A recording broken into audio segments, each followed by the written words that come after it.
Жолугушуунун жүрүшүндө министрлер кабинетинин төрагасы мектепке чейинки балдарга билим берүүнүн, аялдардын лидерлигин жана ишкердүүлүгүнүн өнүгүүсүнүн маанисин баса белгилеп, өлкөдөгү мектепке чейинки балдарга билим берүүнү жогорулатууга жана аны камсыз кылууга багытталган жогорудагы долбоорлорду колдоого даяр экенин билдирди.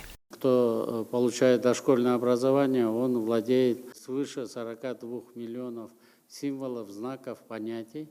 А человек, который сразу приходит в школу, он владеет около 7,5-8 миллионов знаков. То есть на старте ребенок, который не получил это образование дошкольное, 5 раз он проигрывает.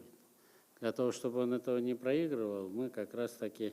Өз сөзүндө Акылбек Жапаров мындай кадамдар биринчи кезекте өлкөбүздүн жана балдардын өнүгүшүнө, алардын бүгүнкү жана келечектеги жаркын жашоосу үчүн багытталганын, балдарга кам көрүүдө аталган программанын аткаруучуларына чоң жоопкерчилик жүктөлгөнүн айтып, долбоор улуттук деңгээлде ишке киргизилерин айтты.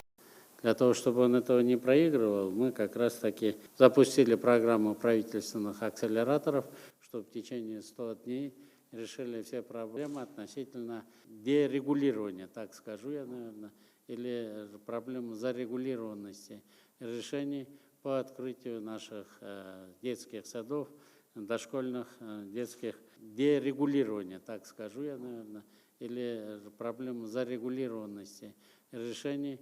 Жыйын соңунда министрлер кабинетинин төрагасы чакырыктын биринчи катышуучуларына өкмөттүк тездеткичтер программасына катышуу сертификаттарын тапшырды жана пилоттук долбоордун ийгиликтүү ишке ашырылышын каалады. Бул чакырыкты ишке ашыруунун алкагында 200дөн ашык адам мектепке чейинки билим берүүнүн негиздери боюнча окутулган жана ал улантылууда. 50дөн ашык адам окууну ийгиликтүү аяктагандыгы тууралуу сертификаттарды алышкан. Алардын оны жеке ишкер катары катталган жана үй тартибиндеги бала бакчалары катары мектепке чейинки билим берүү кызматын көрсөтүүгө жөндөмдүү.